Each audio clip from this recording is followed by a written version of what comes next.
Les petites histoires. Les petites histoires. Le podcast de la Voix du Nord pour les enfants.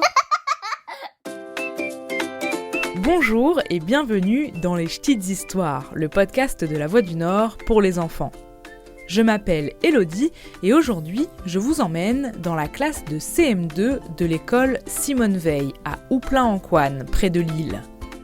Les élèves de Madame De Bruyne sont en train de monter une radio et leur propre podcast, alors je suis allée à leur rencontre pour parler du métier de journaliste. Qui ou quoi vous a inspiré ? En quoi consiste votre travail exactement ? Est-ce que France Info dit toujours la vérité ? Quelle étude avez-vous fait pour être journaliste ? Et c'est bien rémunéré ? Avez-vous déjà rencontré des célébrités avec votre métier ? Cette fois, ce sont les enfants qui posent les questions et moi qui suis ton invité.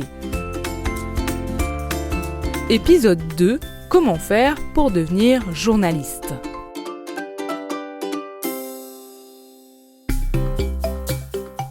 Moi, je m'appelle Lola. Quelle étude avez-vous fait pour être journaliste ? Eh bien Lola, voilà une très bonne question. Maintenant qu'on sait ce qu'est un journaliste, comment fait-on pour le devenir ? Est-ce qu'il existe une recette magique ? Eh bien non. Car pour devenir journaliste, il n'y a pas une seule route. Contrairement à médecin ou pilote d'avion par exemple, il n'existe pas un seul chemin pour devenir journaliste. Certains ont fait des études longues, d'autres non. Il y a même des journalistes qui étaient professeurs avant, passionnés de sport, même banquiers, ou juste de très bons raconteurs d'histoires depuis l'enfance. Ce qui compte le plus, ce n'est pas forcément d'où on vient, mais ce qu'on a envie de raconter.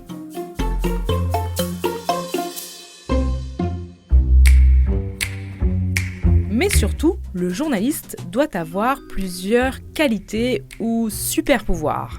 D'abord, la curiosité, aimer poser des questions et vouloir comprendre le monde. Ensuite, l'envie d'écouter, laisser les autres raconter leur histoire. Puis, savoir expliquer simplement pour que tout le monde comprenne, même les enfants. Ensuite, l'honnêteté pour vérifier les informations et ne pas inventer. Et enfin, le courage parfois de poser des questions difficiles pour parler de sujets sérieux. Je l'ai déjà dit, mais un bon journaliste, ce n'est pas celui qui sait tout, c'est celui qui veut apprendre et transmettre. Après, il existe tout de même des écoles de journalisme reconnues par la profession. Elles aident à trouver un travail plus tard, mais ne sont pas obligatoires. En 2026, on compte 14 écoles de journalisme en France. Parmi les plus connues, il y a par exemple l'École supérieure de journalisme de Lille, près de chez toi. Mais il y a aussi des écoles attachées à d'autres villes, comme celles de Strasbourg, Marseille, Bordeaux, Toulouse ou bien Tours. Et moi, c'est là-bas que j'ai fait mes études. Ces écoles aident les élèves à apprendre toutes sortes de techniques. Écrire pour un journal, faire des reportages à la radio ou à la télé, prendre des photos ou travailler sur Internet. Mais on peut aussi devenir journaliste en apprenant sur le terrain. Et en tout cas, si tu as envie de devenir journaliste, tu peux déjà lancer des petites choses comme tenir un petit journal dans ton école, interviewer ta famille, écrire sur ce que tu aimes, le sport, les jeux vidéo, les animaux, ou faire semblant de présenter le journal à la maison. Tu peux t'entraîner dès maintenant. Car chaque question que tu poses aujourd'hui, c'est peut-être déjà un petit pas vers le métier de journaliste. En conclusion, il n'y a pas une seule façon de devenir journaliste, mais une chose est sûre, si tu es curieux, attentif aux autres et que tu aimes raconter des histoires vraies, tu es déjà sur la bonne voie. Et tout de suite, une autre question. Qui ou quoi vous a inspiré ? Alors là, je peux te répondre très simplement. Moi, j'ai été inspirée quand j'étais enfant, quand j'avais à peu près ton âge. Car quand j'étais petite, je lisais le journal avec mon père au petit déjeuner. Je regardais les titres, les photos et parfois on parlait des articles qui étaient écrits dans le journal. Je ne comprenais pas tout, mais je trouvais ça fascinant. Des gens, quelque part, racontaient des histoires pour expliquer le monde aux autres. Et sans m'en rendre compte, je me suis dit, plus tard, j'aimerais bien faire ça. de quand date votre passion pour le journaliste ?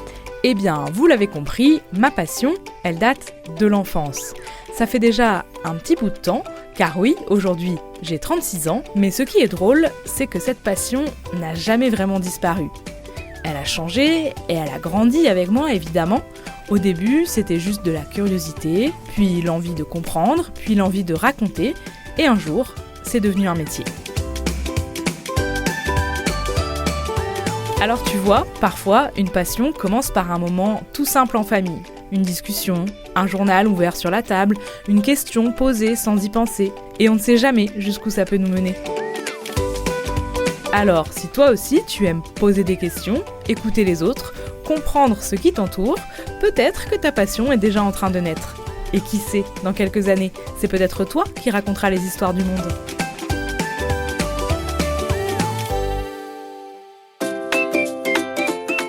Allez, avant de se quitter, je réponds à une dernière question. Je m'appelle Alexandre. Préférez-vous faire des podcasts pour enfants ou pour adultes ? Eh bien, j'aime les deux. Avec les adultes, on parle souvent de sujets assez sérieux, des sujets qui font le monde, qui expliquent comment il tourne, qui aident à le comprendre. Et avec les enfants, c'est différent, c'est plus spontané, plus direct, parfois complètement inattendu. On peut passer d'une grande question à une idée rigolote en quelques secondes. Et ça, c'est super joyeux. Alors au fond, je crois que j'aime faire des podcasts pour tout le monde, mais avec les enfants, on est sûr de passer un très bon moment. Allez, merci pour l'interview. Les Ch'tites Histoires, c'est le podcast de La Voix du Nord, à retrouver à chaque période de vacances scolaires sur notre site internet ou sur votre plateforme d'écoute préférée.